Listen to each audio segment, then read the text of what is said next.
Bonjour à tous. La plupart des gens aujourd'hui ne se posent pas trop de questions sur l'origine de l'univers, et ne savent pas en réalité les récentes découvertes scientifiques ni les avis des plus grands hommes de science du XXe siècle. Comment se fait-il que tout soit aussi bien ajusté ? La masse de la planète, la gravité, composition de l'air, distance Terre-Soleil, distance de la Lune par rapport à la Terre, quantité d'eau sur Terre, les différentes saisons, l'atmosphère, etc. Tout est extrêmement bien précis. Les grands scientifiques expliquent que dès le départ, dès le Big Bang, tout est déjà parfaitement bien réglé. Il y a ce qu'on appelle un code cosmologique, des lois qui permettent à l'univers de se développer convenablement. Si une seule de ces lois changeait, le monde ne pourrait pas se faire et évidemment ne pourrait pas engendrer la vie. Donc déjà, la première question à se poser est qui a écrit ces lois qui sont déjà là à l'origine de l'univers ? Le Big Bang est en fait un immense torrent d'énergie, parfaitement bien réglé et prêt à démarrer. Mais encore une fois, qui a amené cette énergie ? La puissance du Big Bang est comparée à une immense explosion, plus puissante que des millions de têtes nucléaires. Quand vous explosez un pétard, que se passe-t-il ? Vous avez des débris. Quand vous explosez une bombe nucléaire comme à Hiroshima, un bazar énorme, vrai ? Alors des millions de têtes nucléaires, cela aurait dû être un chaos pas possible. Mais non, suite à ça, qu'avons-nous ? Un univers parfaitement bien réglé. Quelles sont les chances que suite à une bombe nucléaire, des choses réglées se produisent, comme des planètes aussi complexes que la Terre ?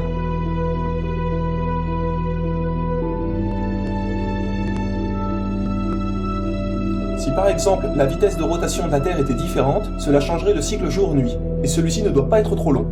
Si un jour dure plus d'1 à 2 semaines terrestres, la différence de température entre la partie éclairée et la partie sombre serait élevée, et les problèmes sont similaires à ceux d'une très grande excentricité orbitale. L'astrophysicien Trinh-Toine résume les choses ainsi. L'univers a été réglé très précisément pour l'émergence de la vie et de la conscience. Le réglage initial est d'une virtuosité époustouflante. On pourrait le comparer à l'habilité d'un archer qui réussirait à planter sa flèche au milieu d'une cible carrée de 1 cm de côté, éloignée de 15 milliards d'années-lumière. Ce qui est donc impossible. Pour résumer plus clairement, il y a nécessairement beaucoup trop de constantes pour que l'émergence de la vie soit le fruit du hasard. Louis Pasteur, qui était scientifique, chimiste, physicien et pionnier de la microbiologie, a déclaré « Plus j'étudie la nature, et plus je suis émerveillé par les travaux de notre Créateur. La science me ramène plus proche de Dieu. » Isaac Newton, mathématicien et physicien anglais qui a découvert les lois de la gravitation universelle, a déclaré « Ce système merveilleux qu'est l'univers ne peut que provenir de la volonté et du pouvoir d'un être intelligent. Cet être gouverne toutes choses et pas seulement le monde. On se doit de l'appeler Dieu. » Galilée, grand physicien, mathématicien et astronome, lorsque je médite sur toutes les choses merveilleuses que les êtres humains ont saisies, recherchées et fait, j'ai tendance à reconnaître encore plus clairement que l'intelligence humaine ne peut être que le résultat d'un créateur. Albert Einstein est un physicien allemand considéré comme le plus connu et le plus grand scientifique du XXe siècle. Il reçut le prix Nobel de physique en 1921 et est à l'origine de la fameuse équation E égale mc2, a déclaré « Tous ceux qui sont sérieusement impliqués dans la science finiront par comprendre un jour qu'un esprit se manifeste dans les lois de l'univers, un esprit immensément supérieur à celui de l'homme. » William Thomson Kelvin, physicien et mathématicien britannique, l'idée de ne pas croire en Dieu n'a tellement pas de sens que je ne peux même pas la décrire. Et vous pourrez trouver de nombreux autres versets des plus grands savants dans leur ouvrage qui prouvent leur croyance en Dieu et qui la démontrent par des explications claires.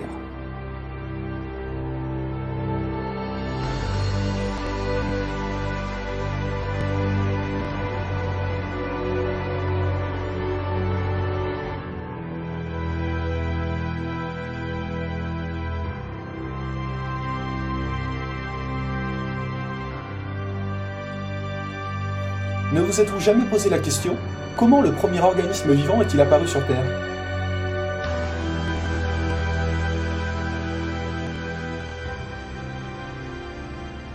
Un jour, lors d'une conférence entre un croyant musulman qui débattait avec des non-croyants, le musulman a fait exprès d'arriver en retard à la conférence. Et les non-croyants lui ont reproché ce retard et lui ont dit qu'en tant que musulman, il était censé être ponctuel. Celui-ci a rétorqué « Excusez-moi, mais vous savez, pour arriver à la salle de conférence, il fallait traverser la rivière par le pont. Mais celui-ci était détruit, je ne pouvais donc pas traverser. » Mais tout d'un coup, une barque s'est fabriquée toute seule avec des morceaux de bois comme par magie, et j'ai donc pu passer. Les autres lui ont répondu qu'il était fou, mais que personne ne pourrait croire ça. Et le savant musulman a déclaré « Stop, le débat est terminé. Vous êtes d'accord pour dire qu'une simple barque en bois ne peut pas se fabriquer toute seule. Alors comment dire que tout le monde entier a pu lui arriver tout seul? Et les autres n'ont rien trouvé à dire. Et millions d'années ou pas millions d'années, jamais des planches s'assembleront toutes seules pour faire une barque. La barque doit avoir obligatoirement un créateur, une simple barque. Alors tout l'univers...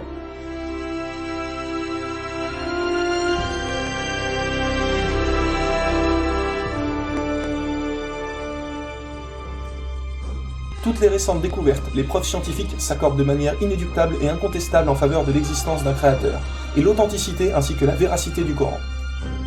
L'extrême complexité des organismes vivants, le besoin de la précision des paramètres dans l'univers pour permettre la vie prouve que le hasard n'a rien à voir là-dedans, et qu'obligatoirement une intelligence devait être impliquée dans la réalisation de l'univers.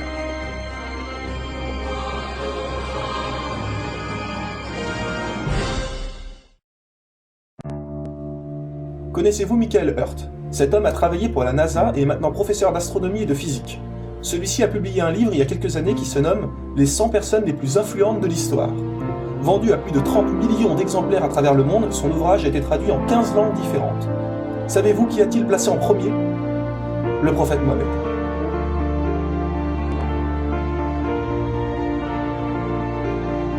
Les miracles du Coran vus dans le précédent épisode se révèlent de plus en plus dus aux récentes découvertes et de plus en plus de scientifiques se mettent à croire en Dieu ainsi que de grandes personnalités.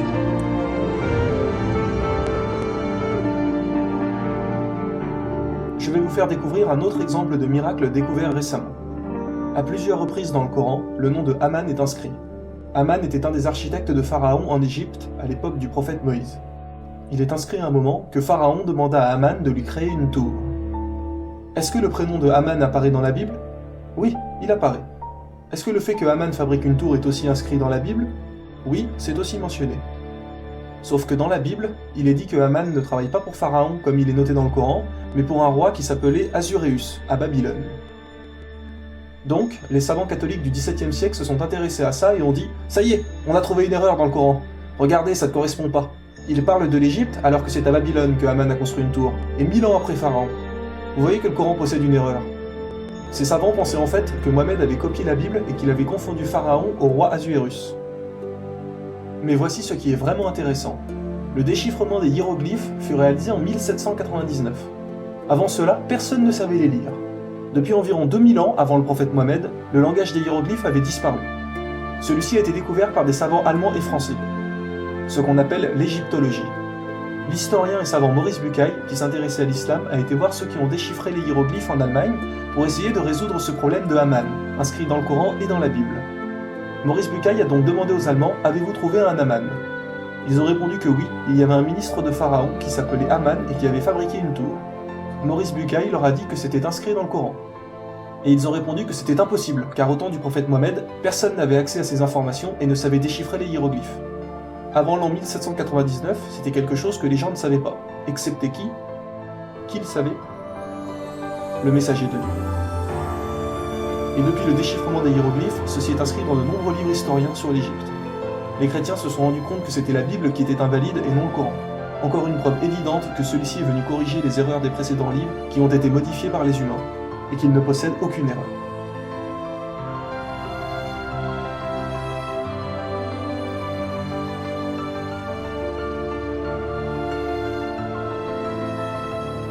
Le célèbre docteur Perso, professeur d'anatomie, de gynécologie et des sciences de la reproduction, a déclaré « Je ne vois pas comment cela peut être de la chance, car il y a beaucoup trop d'exactitude dans le Coran, et comme le docteur Moore, je n'ai aucune difficulté à affirmer que c'est une inspiration divine ou une révélation qui a conduit Mohammed à faire toutes ces déclarations. » Alfred Kroner, professeur du département de géosciences en Allemagne, je pense qu'il est impossible d'envisager que Mohammed ait eu des connaissances sur les origines communes de la formation de l'univers.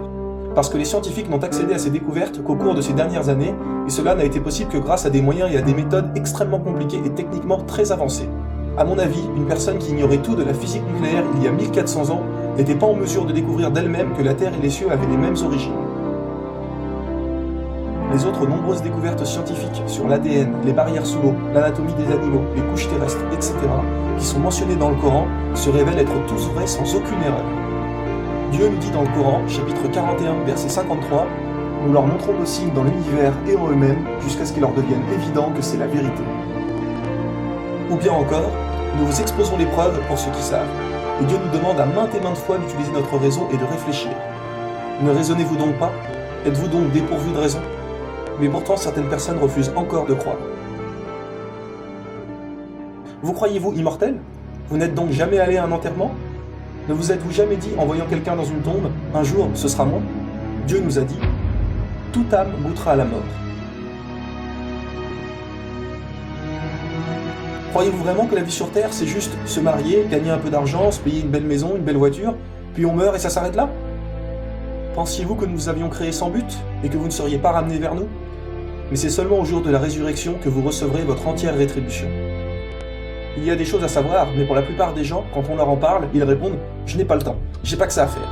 Pour l'instant, je profite, je vais en boîte, au casino jouer de l'argent, je ferai peut-être un jour la prière, mais pas tout de suite, quand je serai plus vieux, quand j'aurai 50 ans. » Mais qui vous a dit que vous alliez vivre jusqu'à 50 ans? Sur votre carte d'identité, il y a marqué date de naissance et date de décès? Dieu nous explique bien que nous pouvons mourir n'importe quand. Et là, quand nous allons voir que tout ceci est bien réel, il sera trop tard. Ne réfléchissez-vous pas? Êtes-vous donc dépourvu de raison? La vie sur Terre est très courte. Combien de gens meurent d'un coup dû aux accidents de voiture, etc. L'argent est une des pires choses qui soit et corrompt le cœur des hommes. Tout le monde passe sa vie à en gagner sans se dire qu'un jour nous allons mourir. L'argent est important pour vivre, c'est sûr, mais aujourd'hui les gens en veulent trop. On veut de l'argent pour avoir la plus belle télé, l'ordinateur le plus puissant qui soit, plusieurs fois le même vêtement, la plus belle voiture. Alors que si par exemple, un membre de votre famille mourrait demain, tout le monde serait d'accord pour dire qu'il serait prêt à donner tout ce qu'il a pour le revoir ne serait-ce que quelques jours. Alors pourquoi passer son temps à courir après l'argent alors que ceci est loin d'être ce qui compte le plus? La famille par exemple est beaucoup plus importante. Mais non, aujourd'hui les gens sont carrément devenus attachés à des objets, à des films. Les gens connaissent un film par cœur mais ne connaissent rien sur Dieu. Les gens ne seront jamais heureux avec des biens matériels. Parce que dès qu'on a une voiture, une plus belle va sortir et on la voudra. Dès qu'on a une télé, on va vouloir avoir la taille au-dessus, etc. À partir du moment où on s'attache à des biens matériels, alors on sera toujours insatisfait.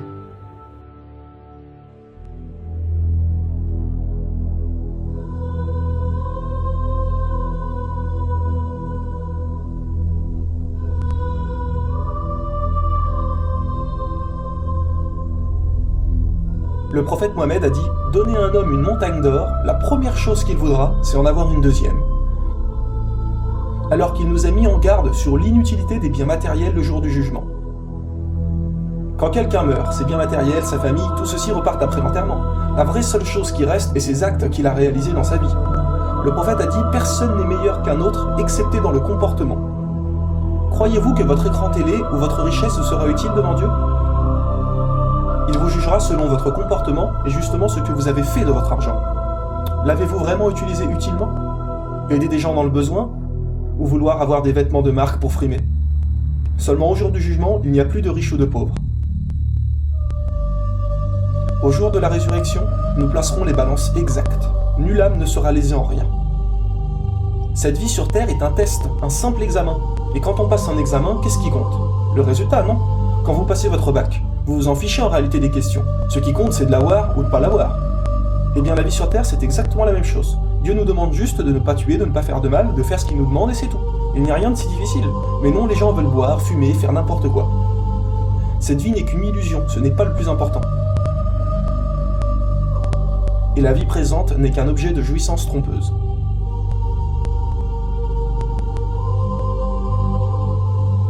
Le prophète a dit, pour comparer cette vie à l'au-delà, c'est comme si vous mettiez votre doigt dans l'océan, et l'eau qui a sur votre doigt est la vie d'ici-bas, et l'eau qui reste dans l'océan est la vie de l'au-delà.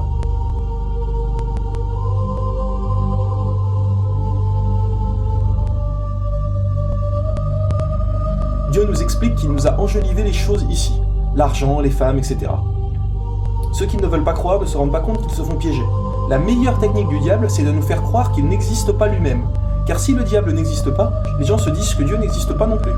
Le diable vous incite à vous dire « mais vous n'avez qu'une vie, profitez-en, faites la fête, etc. » Mais en réalité, ceux qui pensent ça se font complètement avoir. En ne croyant pas en Dieu, vous faites exactement ce que le diable veut. Réfléchissons-y. Les choses sur Terre vous sont enjolivées. Comment se fait-il que l'on sait que fumer est mauvais, et pourtant environ la moitié de la population fume? C'est même marqué en majuscule sur le paquet « Fumer tue »,« Fumer nuit gravement à votre enfant », etc. Mais non, les gens fument quand même. Énormément de gens mangent le McDo, alors que l'on sait très bien que c'est très mauvais pour la santé. Mais les gens disent « oui, mais c'est super bon au goût ». Et même certaines personnes commencent à croire que ce n'est pas si mauvais que ça niveau santé. Cela vous semble bien à vos yeux. Aujourd'hui, tout le monde couche avec tout le monde. Des fois en soirée, sous l'alcool, et le lendemain, on a même oublié qu'on l'a fait. Et les gens disent « mais si, c'est bien, on est libre. L'alcool s'enlève la timidité, etc. c'est bien. » Vous ne vous rendez même plus compte de ce qui est bien et pas bien. Le diable a dit qu'il ferait passer le mal pour le bien et le bien pour le mal. Les jeunes qui disent l'alcool c'est bien, la drogue c'est cool, etc. Ouvrez un peu les yeux.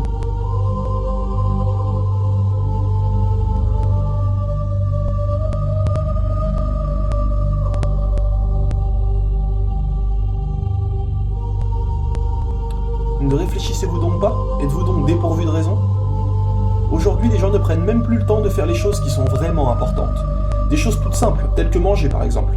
Regardez le McDo ou le Quick avec ce qu'on appelle le drive. Les gens mangent dans leur voiture. Il n'y a même plus de on se réunit en famille pour manger à table, etc. Non, on en est arrivé au point où l'on mange dans les voitures. Tous les sites internet où l'on rencontre des gens par ordinateur, nous n'avons presque plus de vraie vie sociale. Tout se fait par machine, sans parler des sites pornographiques, etc. Croyez-vous que le jour du jugement, Dieu ne va pas vous dire « Que faisiez-vous sur Terre ?»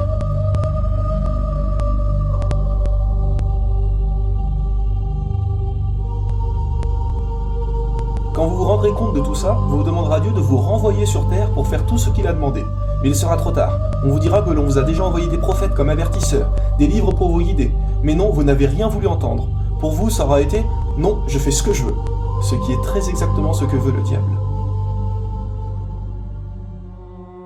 Aujourd'hui, beaucoup de gens ne veulent pas croire en Dieu car ils disent « Non, je ne veux pas obéir, je veux faire ce que je veux, être libre ». Ils se croient libres alors que c'est 100% faux. Il faut être honnête. Tout le monde est soumis à quelque chose aujourd'hui, que ce soit au regard des autres, à l'attachement des biens matériels, etc. Toute la vie, des gens vont faire des régimes pour plaire à la fille d'à côté. Beaucoup ne se soucient que de ça, et sont complètement obsédés par leur apparence. Vous n'êtes même pas ce que vous voudriez être réellement. Vous êtes comme les autres voudraient que vous soyez. Si vous étiez seul sur une île, croyez-vous que vous vous parfumeriez, mettrez du gel dans vos cheveux, dépenserez de l'argent dans un vêtement pour avoir le nom de la marque dessus, etc. Non, bien sûr que non. Parce que vous savez que personne ne vous voit. Si vous avez une convocation au commissariat, vous allez y aller. Si vous roulez à 51 km/h au lieu de 50, vous allez être obligé de payer l'amende. Vous êtes en réalité toujours soumis à quelque chose ou à quelqu'un. Vous allez faire des choses que vous n'avez pas forcément envie de faire pour faire plaisir à votre patron. Vous allez lui obéir, acheter plein de choses à une fille que vous trouvez belle, etc. Or, Dieu nous explique qu'il ne faut pas être soumis bêtement à d'autres humains, soyez libres en réalité. C'est tout simple, il nous demande juste de ne pas faire de bêtises, de ne pas tuer, de respecter ses parents, etc. Et vous pourrez rentrer au paradis. Ne troquez pas votre vie éternelle pour la vie éphémère à cause de quelques passions.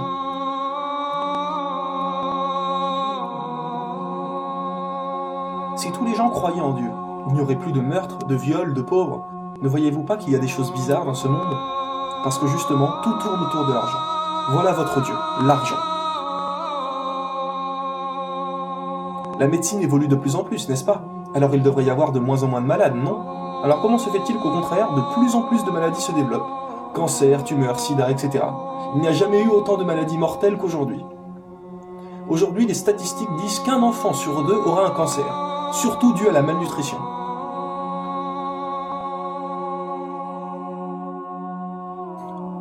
Car aujourd'hui, pour l'argent, le gouvernement est prêt à nourrir la population avec n'importe quoi, et tout le monde s'en fiche. Les gens sont pareils. C'est « j'ai mon travail, il faut que j'augmente mon salaire, point ». Dieu vous demande de faire attention, mais vous ne vous souciez plus de rien. Ce n'est plus votre raison qui vous contrôle, mais votre passion, vos désirs. Mais aujourd'hui, l'être humain ne se rend pas compte qu'il est justement complètement soumis à tous ses désirs. Pourquoi croyez-vous qu'il y a autant de divorces aujourd'hui? Parce que les hommes ou les femmes n'aiment même plus leur mari ou leur femme réellement. Tout se fait uniquement en physique. Ils ont juste envie de coucher ensemble. Ils ne se soucient pas du mental de la personne. Donc c'est je me maquille, je me fais tout beau, le temps d'obtenir ce que je veux, mais forcément à la longue, ça ne va pas marcher. On va se rendre compte du reste et on sera déçu. Tout est basé sur du faux, du matériel, du superficiel.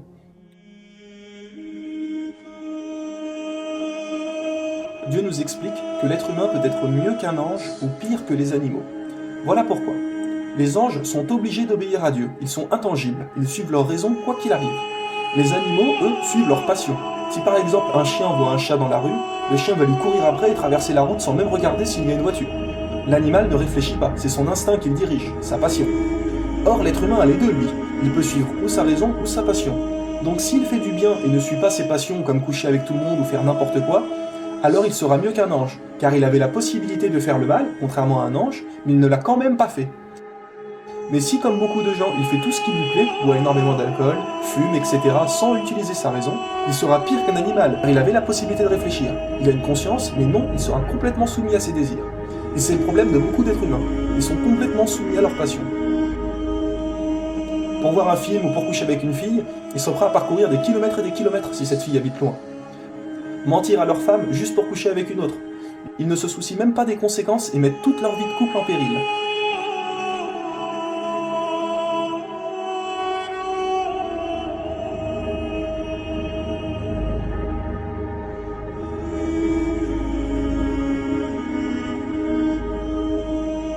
Pourquoi autant de maladies, de divorces, de morts sur la route dues à l'alcool, de morts dues à la cigarette, à la malnutrition, etc. Et quand on vous parle, « Oh mais c'est pas grave, je fais ce que je veux ». Vos désirs vous contrôlent complètement, votre cerveau ne réfléchit plus vraiment. Et tout cela vous semble bien. Souvenez-vous de ce qu'a dit Dieu. On vous a enjolivé les choses. Le diable, je ferai passer le mal pour le bien et le bien pour le mal. Rendez-vous compte que c'est exactement ce qu'il se passe.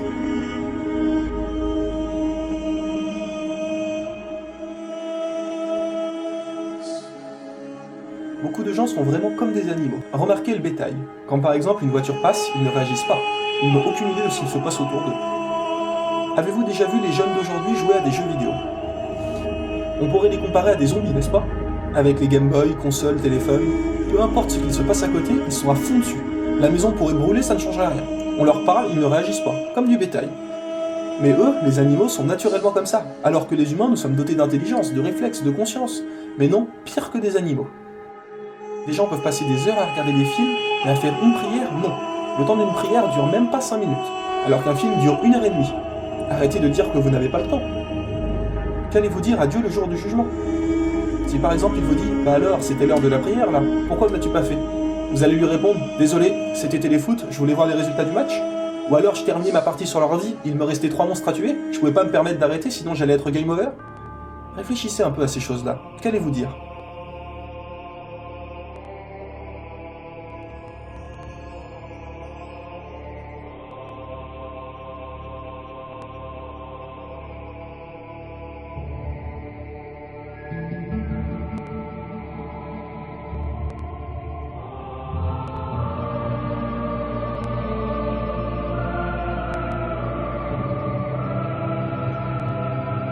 N'oubliez pas ça, nous allons tous mourir, quoi qu'il arrive, toute âme goûtera à la mort. Croyez-vous vraiment que personne ne vous regarde? Que personne ne sait quand vous réalisez des actes abominables? C'est lui qui vous a créé, parmi vous il y a mécréants et croyants, Dieu observe parfaitement ce que vous faites. Il sait ce qui est dans les cieux et la terre, il sait ce que vous cachez ainsi que ce que vous divulguez. Et Dieu connaît bien le contenu des poitrines. Dieu nous a envoyé des messagers et Mohamed en dernier pour nous prévenir. Et nous ne t'avons envoyé qu'en tant qu'annonciateur et avertisseur pour toute l'humanité. Mais la plupart des gens ne savent pas.